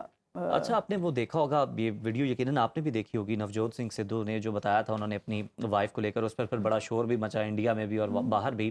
تو وہ جن چیزوں کا انہوں نے بتایا تھا, ہلدی اور دیگر, وہ بہت بینیفیشل ہیں اس کے اندر. دیکھیں وہ بیسیکلی تو وہ اینٹی آکسیڈنٹس ہیں نا, تو وہ آپ اینٹی آکسیڈنٹس تو لینے میں کوئی مسئلے والی چیز نہیں ہے, بلکہ وہ ہیلدی لوگوں کو بھی وہ یوز کرنے چاہیے, کیونکہ اس سے باڈی کی جو ٹاکسنز ہیں وہ ریلیز ہوتے ہیں. لیکن ساتھ ساتھ علاج بھی آپ کو کرواتے رہنا. علاج بہت ضروری ہے, کیونکہ اس میں there was some miss understanding, کیونکہ علاج بھی ہوا اور یہ بھی ہوا, تو اس لیے وہ اس میں آپ کو علاج ساتھ ضرور جاری رکھنا ہے. یہ ایز اے سپلیمنٹل اگر آپ چیزیں یوز کرتے ہیں تو اس میں آپ کی علاج کی ایفیکیسی زیادہ بہتر ہو جاتی ہے. تو اس لیے اس میں یہ کہ علاج ضرور ساتھ رکھیں, کیونکہ جو ہے وہ اگر آپ علاج نہیں کریں گے تو صرف یہی ڈائٹ لیں گے تو اس کا فائدہ نہیں ہے. بلکہ ان دنوں میں تو بہت سارے لوگوں نے اپنا کھانا پینا بالکل کٹ ڈاؤن کر دیا تھا. ان کے گھر والے شکایت کر رہے تھے کہ جی انہوں نے یہ بے ہوش ہو رہے ہیں بار بار. اس حد تک اثرات پڑے تھے اس ویڈیو کے اثرات تھے کہ لوگ آ کے باقاعدہ مطلب پرسیو کرنے والوں نے غلط پرسیو کیا, تو وہ اس کے بالکل کھانا پینا بند کر دیا. وہ جو انٹرمیٹنٹ فاسٹنگ تھی وہ اتنا زیادہ اسٹرانگ تھا کہ مطلب 2-3 پیشنٹس تو میرے پاس اپنے پاس ایسے آئے کہ جی گھر میں رات کو بے ہوش ہو گئے کہ کھانا نہیں کھایا. تو وہ اس لیے وہ ہر چیز کو ایک لمٹ میں رہ کے آپ نے وہ فالو کرنا ہوتا ہے. تو آپ ہیلدی رہیں, سیڈز وغیرہ یوز کریں, ساری چیزیں ہلدی وغیرہ یہ ظاہر نیچرل چیزیں ہیں ان کو یوز کریں, لیکن ساتھ ساتھ ٹریٹمنٹ بھی رکھیں اور اپنی باڈی کی انرجی کو اس لیول تک مینٹین رکھیں کہ آپ کا اپنا میٹابولزم ٹھیک رہے. اچھا ڈاکٹر صاحبہ, جیسے ہم کینسر کی بات کر رہے ہیں, کیمو تھراپی ہو گئی, ریڈیو تھراپی ہو گئی, یہ کتنا ٹائم ٹیکنگ ہوتا ہے کسی بھی مریض کے لیے؟ بیسیکلی ڈپینڈ کرتا ہے کہ پیشنٹ کس انٹینٹ میں ٹریٹمنٹ لے رہا ہے. اگر تو ارلی سٹیج ہے, کیوریٹیو انٹینٹ میں ہے, تو اس میں تو ہم ایک ٹائم فریم دے سکتے ہیں کہ جی آپ کے 6 سائیکل ہیں, 8 سائیکل ہیں, 6 منتھس میں فری ہو جائیں گے, یا 1 ایئر میں کچھ کیسز میں فری ہو جائیں گے. لیکن اگر خدا نخواستہ سٹیج 4 والی چیز ہے تو اس میں پھر ٹریٹمنٹ ڈیوریشن لمبا ہے. کیسے ہو سکتی ہے؟ سوری, ہم کیسے پتہ چلے گا کہ کینسر ہے؟ لائک ہمیں ٹریٹمنٹ کروانا چاہیے ہر سال؟ دیکھیں وہ اس میں آپ یہ نہیں کر سکتے کہ ہر وقت ٹیسٹ کراتے رہیں. صرف بیسک جو چیز ہے وہ یہ ہے کہ آپ الرٹ رہیں. کوئی بھی ایسا سمٹم ہے جو کہ ریزالو نہیں ہو رہا, جیسے عام مثال ہے کہ اگر آپ کو ڈائریا ہوا ہے, وہ سب کو ہو جاتا ہے, فوڈ پوائزننگ ہوئی, لیکن ایک ایسا ڈائریا ہے جو نہیں ٹھیک ہو رہا, 4 مہینے ہو گئے ہیں, 6 مہینے ہو گئے, بار بار پیٹ خراب ہو جاتا ہے, یا کچھ لوگ ایسے ہوتے ہیں کہ کرونک کانسٹیپیشن چلی آ رہی ہے, ٹھیک نہیں ہو رہی, کا بس بار بار ہو رہی. اس کیس میں آپ کو الرٹ ہونا چاہیے کہ مجھے ڈاکٹر کو جا کے ضرور دکھانا ہے, ایک انویسٹیگیشن ضرور کرانی ہے, کیونکہ جو چیز ٹھیک نہیں ہو رہی اس کے پیچھے کوئی نہ کوئی ایسی وجہ ہے جو کہ ضروری نہیں ہے کہ وہ کینسر نکلے گا, کچھ اور بھی نکل سکتا ہے. لیکن یہ کہ آپ اس کو انویسٹیگیٹ کریں. کوئی ایسی گلٹی ہے جو کہ ٹھیک نہیں ہو رہی, مطلب نارمل گردن میں کوئی انفیکشن ہوتا ہے, چھوٹی موٹی گلٹیاں بن جاتی ہیں, لیکن ہفتہ 10 دن میں کوئی وائرل انفیکشن ہے وہ سیٹل ڈاؤن ہو جاتا ہے.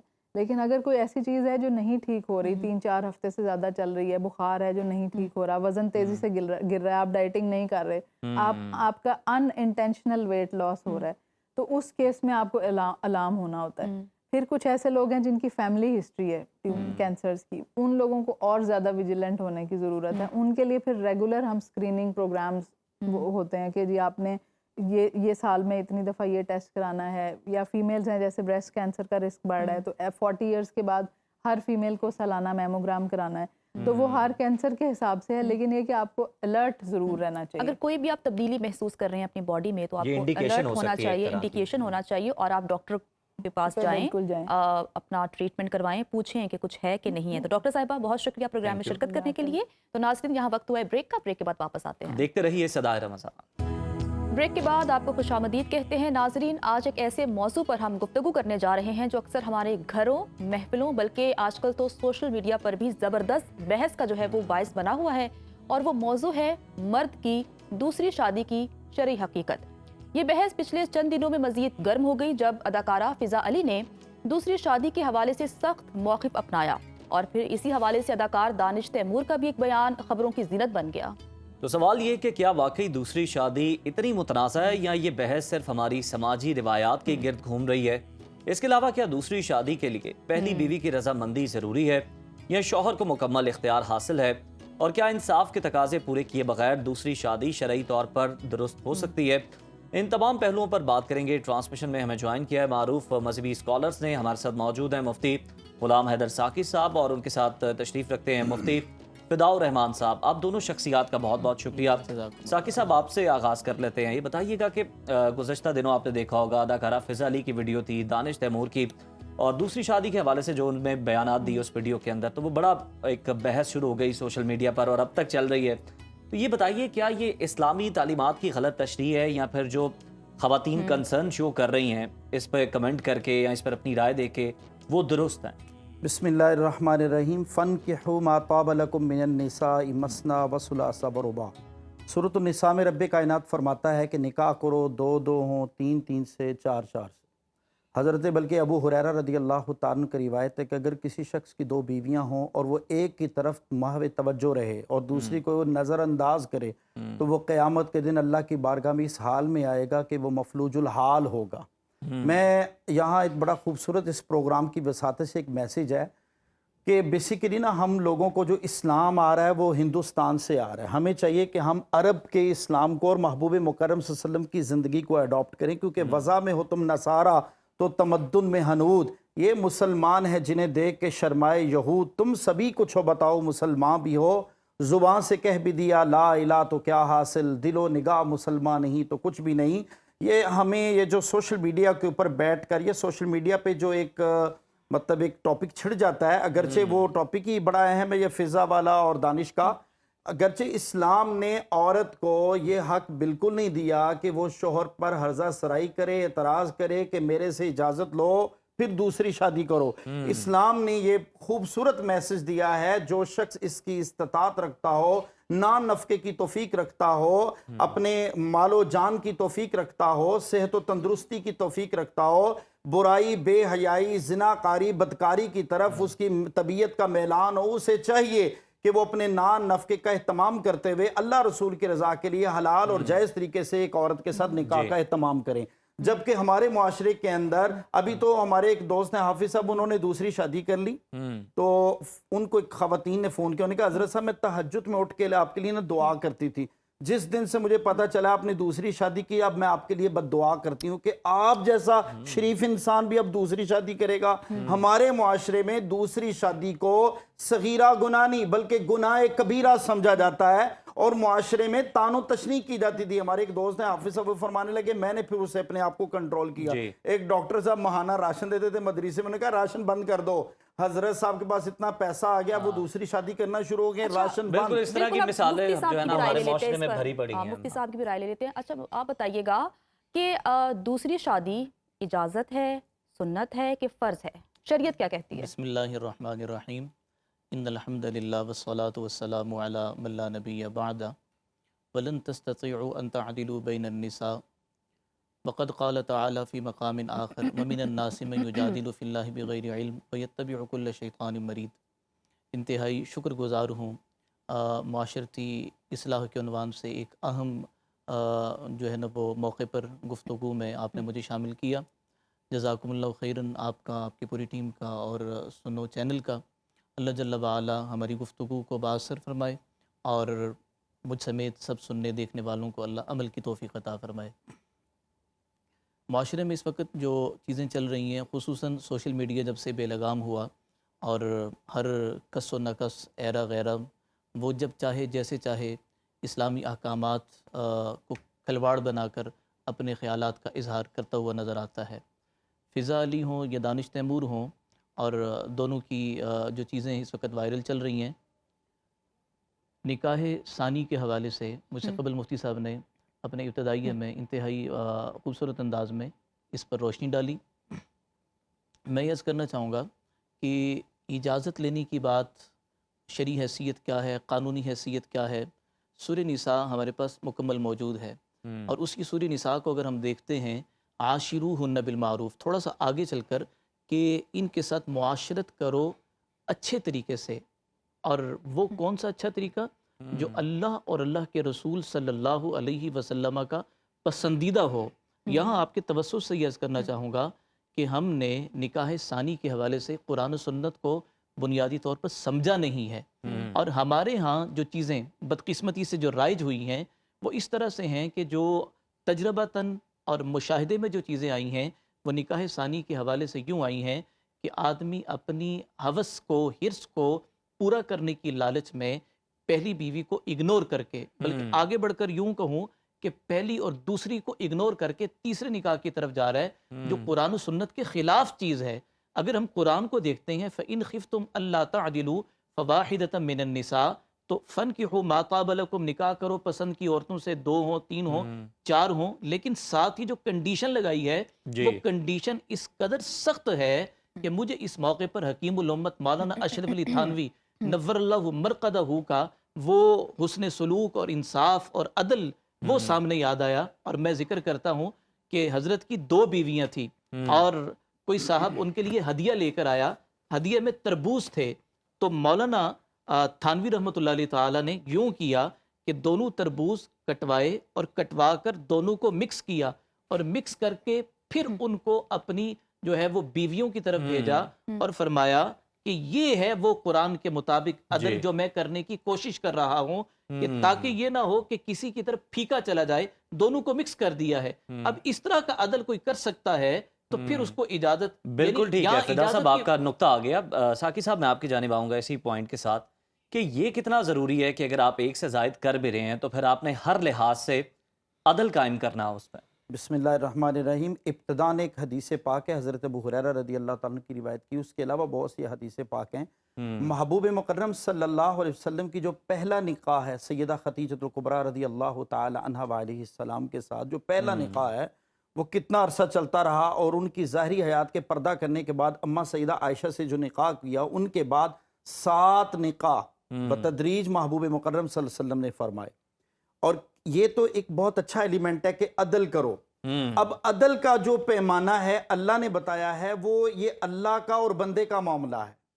लेकिन हमें निकाह को तनकीदन, निकाह को इस अंदाज में क्रिटिसाइज नहीं करना चाहिए कि इस्लाम का एक खूबसूरत उसूल जो है वो ख़त्म होता नजर आए, बल्कि लोग उस पर तानो तशनी करें। और अदल इंसाफ में बहुत सी चीज़ें, हम नमाज में अदल नहीं करते, हम इबादत में अदल नहीं करते, हम हकूकुल इबाद में, माँ की अदब एहतराम में, वालदैन में, ख़ानदान में, आइली ज़िंदगी तमद्दनी में, सब में अदल इंसाफ का हुक्म है। सिर्फ बीवी के हुकूक में अदल इंसाफ का हुक्म नहीं है। लेकिन इस अमल की तरफ जो इस मुआशरे के अंदर, पाकिस्तान के अंदर जो इस सोशल मीडिया के ज़रिए हम तक मैसेज पहुँचा, अगरचे अदल हर मर्द को, एक मर्द पहली शादी की है, पहली बीवी के साथ ही अदल नहीं कर रहा, जब दिल करता उठ के मारे, जब दिल करे हर्जा सराई करे, जब दिल करे उसके माँ बाप को गाली गलौज करे, नान नफका रोक देते, हम नान नफका पूरा नहीं देते बीवी का।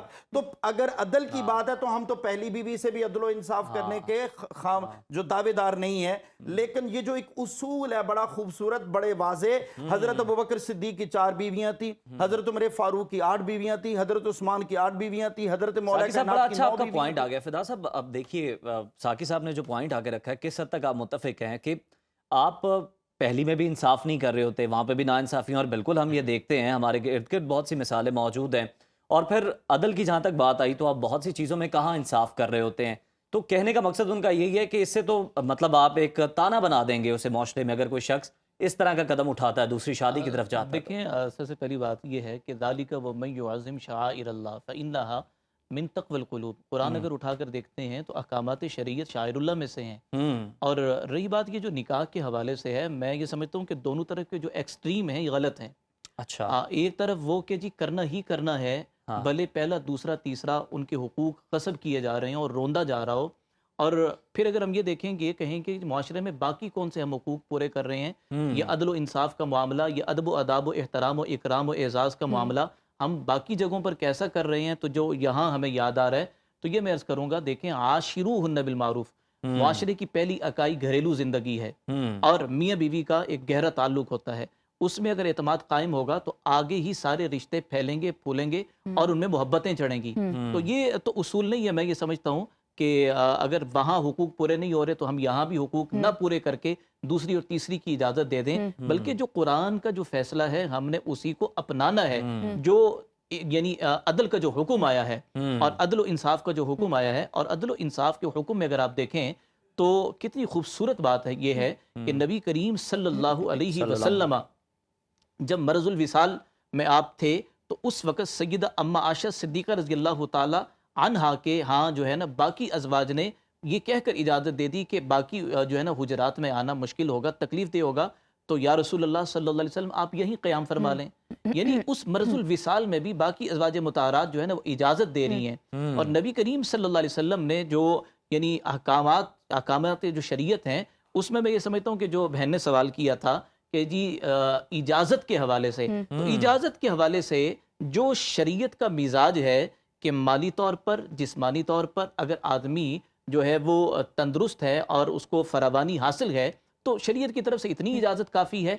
यहाँ चीज़ ये है कि समाज में इस वक्त जो बिगाड़ पैदा होता जा रहा है, छुपे याराने हैं, और उन छुपे यारानों को तो औरत यानी बीवी की हैसियत में यानी पहली बीवी बर्दाश्त करती है, लेकिन अगर कोई निकाह करना चाहता है और निकाह करके वो वादा करता है कि मैं तुम्हारे हुकूक में कोई कमी नहीं करूँगा, तो लेकिन वो तानो तशनी है। और यहाँ ये भी अर्ज करूँ कि सबसे पहले इस मशरकी मुआशरे में रहते हुए क्या मैं अपनी हमशीरा गान के लिए तैयार हूँ? सबसे पहला सवाल तो मेरे लिए है ना।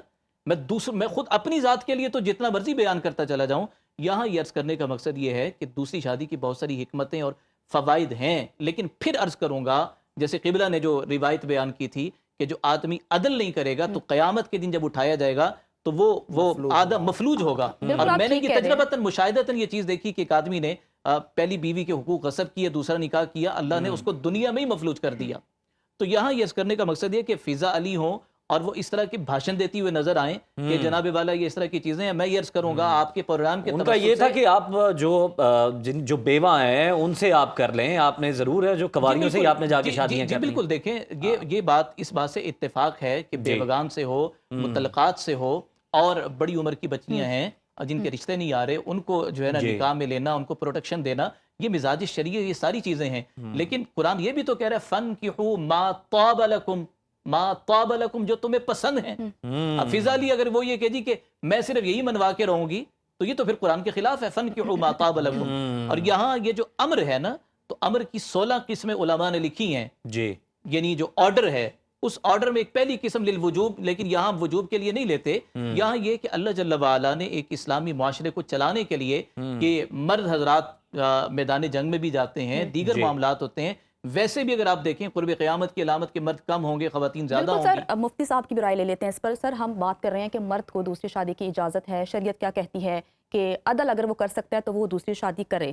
لیکن اگر ہم خواتین کی بات کریں تو اس پر بھی کافی ڈیبیٹ ہو رہی ہے سوشل میڈیا پہ. کیا خاتون بھی نکاح ثانی کا مطالبہ کر سکتی ہے، یا اس کے بارے میں کیا شریعت کہتی ہے؟ خاتون اپنا نکاح، مطلب اگر وہ خوش نہیں ہے شادی میں. ہاں، بسم اللہ الرحمن الرحیم. دیکھیں اسلامی نظریاتی کونسل نے ایک تجویز پیش کی ہے ہماری جو قانون بنانے والے ادارے ہیں ان کو، کہ بھئی سب سے پہلے ہمارے نکاح فارم کے اندر بھی لکھا ہوا ہے کہ میں دوسری شادی کی اجازت نہیں دے رہی. انہوں نے کہا یہ فارم فل کرنا شرعاً ناجائز، کو ختم کیا جائے. دوسری جو شرط لگائی گئی، اب تو پکڑ دکڑ کا سلسلہ ہے، جو دوسری شادی کا اعلان کرتا ہے، دوسری شادی کرتا ہے، تو پہلی کی بیوی کے اعتراض کرنے پر باقاعدہ حکومت وقت اس پہ حرکت میں آتی ہے. جو ہماری سسٹر نے بڑا خوبصورت ایک سوال کیا ہے، خاتون کو اگر وہ پہلے شخص سے راضی نہیں ہے تو وہ اپنا عدالت میں خلا لے کے اپنا نکاح کر لیں. معذرت کے ساتھ اسلام ایک معاشرتی نظام ہے. معاشرتی نظام کا مطلب ہرگز نہیں، جیسے علامہ صاحب نے فرمایا، انہوں نے فرمایا، مفتی صاحب نے بڑا پیارا، کہ دیکھیں کامن چیز ہونی چاہیے، میانہ روی ہونی چاہیے. اسلام کے اندر اگر میانہ روی ہوگا زندگی آسان ہوگی. وہ میری بہن ہے، بیٹی ہے، ماں ہے، کوئی بھی ہے، وہ کبھی بھی نہیں چاہے گی کوئی بھی عورت کہ اس کا ہسبینڈ دوسری شادی کرے. یہاں تک کہ سیدہ عائشہ صدیقہ رضی اللہ تعالی عنہا اما خدیجۃ الکبریٰ رضی اللہ تعالیٰ کے متعلق اگر کوئی بات گفتگو ارشاد فرما دیتی تو محبوب فرماتے، عائشہ خدیجہ کو نہ کہو، اس نے اس وقت میرا ساتھ دیا جب لوگوں نے مجھ پر ہرزہ سرائی کی، لوگوں نے میرا دل دکھایا، لوگوں نے پتھر مارے، لوگوں نے لہولہان کیا. اور بیوی کا مطلب ایک معاون ساتھی ہے، بیوی کا مطلب احساس کرنے والی ہے.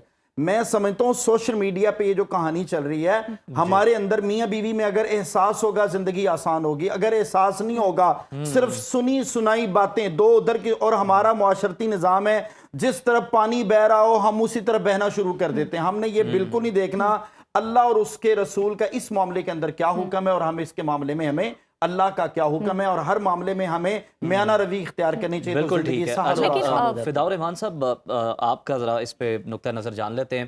آپ کیا سمجھتے ہیں کہ جس طرح سے قانون سازی تو ہو چکی ہے، اور ہم دیکھ رہے ہیں کہ پہلی بیوی کے اگر وہ کوئی بھی کسی پولیس پہ چلی جاتی ہے، عدالت چلی جاتی ہے، تو جناب ہم دیکھتے ہیں قید بھی ہو جاتی ہے اور جرمانے بھی ہو جاتے ہیں. آپ کے نزدیک اسلام کا حکم دیتا ہے کہ اجازت لینا پہلی بیوی سے ضروری ہے دوسری شادی کے لیے مرد کا؟ اچھا، ایک اور بات میں ایڈ کروں گی اس میں، سوری، ایکسیپٹنس کیوں نہیں ہے خواتین کے اندر کہ وہ ایکسیپٹ نہیں کر پاتی شوہر کی دوسری شادی کو؟ دیکھیں یہ تو اب خواتین سے یہ سوال بنتا ہے کہ وہ ایکسیپٹ کیوں نہیں کر پاتی. لیکن میں یہاں یہ عرض کرنا چاہوں گا کہ اس وقت جو اگر قانون بنا ہوا ہے سن 61 میں ایوب خان کے دور میں، یہ مسلم آئلی قوانین کے نام پر یہ بنائے گئے تھے. اس میں تو اور بھی بہت ساری ایسی چیزیں ہیں جو خلاف شریعت ہیں، ان کو ختم کرنا چاہیے.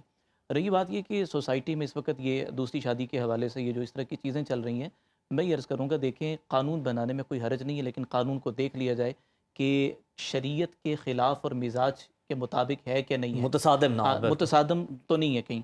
یہاں یہ دیکھیں جیسے 3 طلاقیں دینا یعنی شرعاً جائز ہے، لیکن اسلامی نظریاتی کونسل کے تحت اسے یعنی وہ جرم بنایا گیا کہ ایک آدمی ایک ہی وقت میں 3 طلاقیں اکٹھی دے دے. میں سمجھتا ہوں اس پہ بھی مزید مؤثر قانون سازی ہونی چاہیے. رہی بات یہ کہ دوسری شادی کے حوالے سے کہ عورت جا کے پہنچ جاتی ہے اور یہ اس طرح کے یعنی چیزیں شروع ہو جاتی ہیں، عورت کی خود دشمن ہے، عورت کی خود دشمن ہے. دیکھیں اس چیز کو ہم سمجھیں. اور پھر یہاں یہ عرض کروں گا آپ کے توسط سے کہ وہ احباب جو دوسری شادی کرنا چاہتے ہیں، خدا را صرف حرص و حوث کی لالچ میں نہیں بلکہ اپنی ضروریات بھی پیش نظر ہوں اور شریعت کے احکامات بھی سامنے ہونے چاہیے کہ پہلی والی کی حقوق میں رتی بھر بھی اگر کمی آئی تو اللہ جل وعلا پوچھیں گے. اور کتنی سخت کنڈیشن ہے کہ اگر تم نہیں کر سکتے ہو وہ انصاف تو پھر ایک ہی پر اکتفا کرو، پھر ایک ہی پہ اکتفا کرو. تو میں یہ عرض کرنا چاہوں گا کہ اس حوالے سے جو گورنمنٹ قانون سازی کر رہی ہے وہ اپنے قانون میں تبدیلیاں کرے. ہاں دوسری شادی کرنے کے بعد پھر کوئی حقوق میں کمی کوتاہی کر رہا ہے اس کے لیے مؤثر سزا. میں آپ کے توسط سے کہنا چاہوں گا کہ کوئی اگر ایسی حرکت کرتا ہے، پہلی بیوی کو لٹکا کے چھوڑ دیتا ہے، اس کے نان و نفقے کو پورا نہیں کرتا، اس کے دیگر حقوق پورے نہیں کرتا، اس کی اولاد کو جو ہے وہ نظر انداز کرتا ہے، ایسے شخص کے لیے کڑی سے کڑی سزا رکھی جائے. میں یہ سمجھتا ہوں کہ حکومت وقت کو چاہیے کہ اس طرح کے شخص کے لیے مؤثر قانون سازی کروائی جائے. بالکل ٹھیک ہے، بالکل ٹھیک ہے. اور وقت ہمارے پاس چونکہ کم ہے. آپ دونوں معزز مہمانوں کا بہت بہت شکریہ. ٹاپک ایسا ہے، اس پہ بہت ساری ڈیبیٹ ہو سکتی ہے، بڑا واسٹ سبجیکٹ ہے. لیکن جو آج کی یہ بات یہ ہے، لبے لباب یہ ہے اس گفتگو کا کہ حکومت کو بھی چاہیے کہ اگر اس طرح کے معاملات میں قانون سازی کرنا ہے تو پھر جو علماء کرام ہیں، اسلامی نظریاتی کونسل ہے، ان کی رائے کو بھی مقدم رکھیں اور دیکھیں، ان کے ساتھ مشاورت کریں، بیٹھک کریں کہ کوئی ایسی قانون سازی تو ہم نہیں کر رہے ایوان سے جو کہ شریعت سے متصادم ہو. واپس آئیں گے ایک بریک کے بعد، ہمارے ساتھ رہیے. آقائے دو جہاں، سرور کونین، خاتم الانبیاء حضرت محمد مصطفیٰ صلی اللہ علیہ وآلہ وسلم کی بارگاہ اقدس میں گلہائے عقیدت پیش کرنے کے لیے اس وقت ہمارے ساتھ موجود ہیں ثنا خان مصطفیٰ سعد اللہ حسان. کیسے ہیں آپ؟ بسم اللہ کیجئے، کیا پیش کریں گے آپ؟ جی میں حافظ مظہر الدین مظہر صاحب کا بڑا شور آفاق کلام، اس کے کچھ اشعار پیش کرتا ہوں.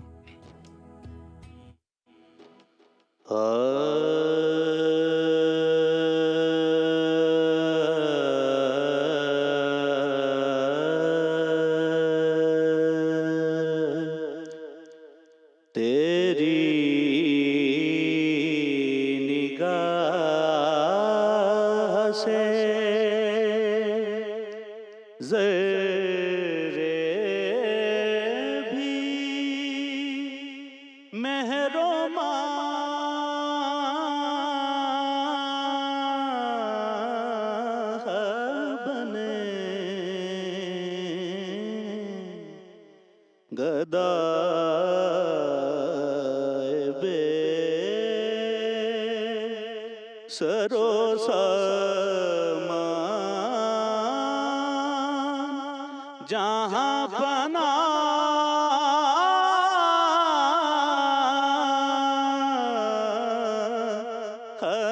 بنے تیری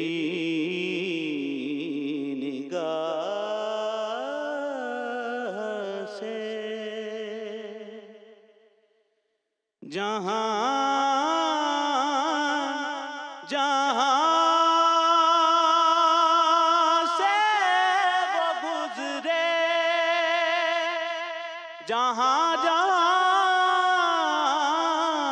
ٹھہرے وہی مقام محبت کی جلوہ گاہ بنے، وہی مقام محبت کی جلوہ گاہ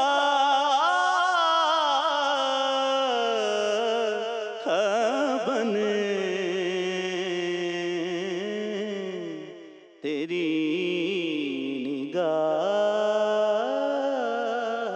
سے. کریم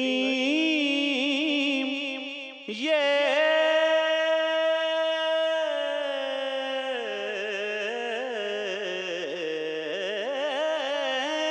بھی تیری شان دل نوازی ہے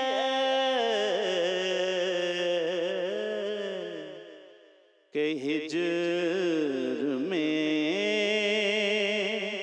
میرے جذبات اشک و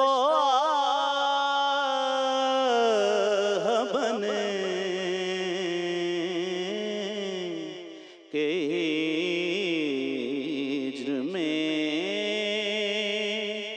मेरे जज्बात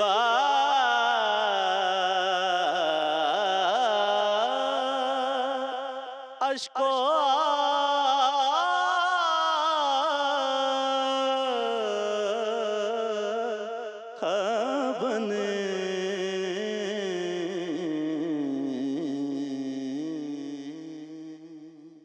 माशाल्लाह, बहुत शुक्रिया साद आपका। बहुत शुक्रिया। नाज़रीन, इस्लाम वो दीन है जो आसानी और सहूलत का दर्स देता है, जो बंदों पर रहमत का कायल है, सख्ती और मुशक्क़त का नहीं।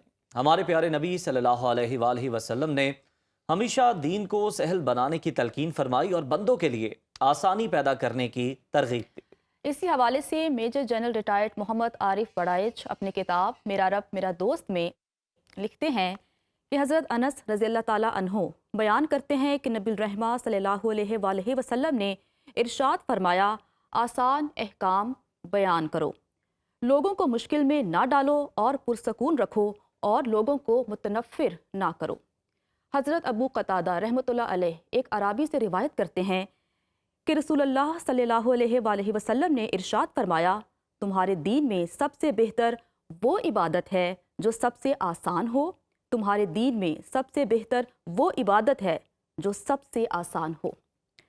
इब्न कसीर लिखते हैं कि हज़रत सल्लल्लाहु अलैहि वसल्लम ने फरमाया कि मैं यकतरफ़ा और बिल्कुल आसानी वाला दीन दे के भेजा गया हूँ। जब आप सल्लल्लाहु अलैहि वसल्लम ने हज़रत मुआज़ रज़ियल्लाहु ताला अन्हो को यमन का अमीर बनाकर भेजा तो फरमाया, तू खुशखबरी सुना, नफ़रत ना दिलाना, आसानी करना, सख्ती ना करना। बिल्कुल नाज़रीन, यही है इस्लाम की असल रूह, एक ऐसा दीन जो ज़िंदगी के हर पहलू में हमें तवाज़ुन, नरमी और आसानी की तालीम देता है। नबी करीम सल्लल्लाहु अलैहि वसल्लम का हर फरमान मोहब्बत, रहम और हिकमत से भरपूर है। अगर हम इन इरशादात पर अमल करें तो ना सिर्फ अपनी ज़िंदगियों को सहल बना सकते हैं बल्कि दूसरों के लिए भी आसानियाँ पैदा कर सकते हैं। इसी खूबसूरत पैगाम के साथ हमें दीजिए इजाज़त। कल इंशाअल्लाह दोबारा आपकी खिदमत में हाजिर होंगे। अल्लाह हाफ़िज़।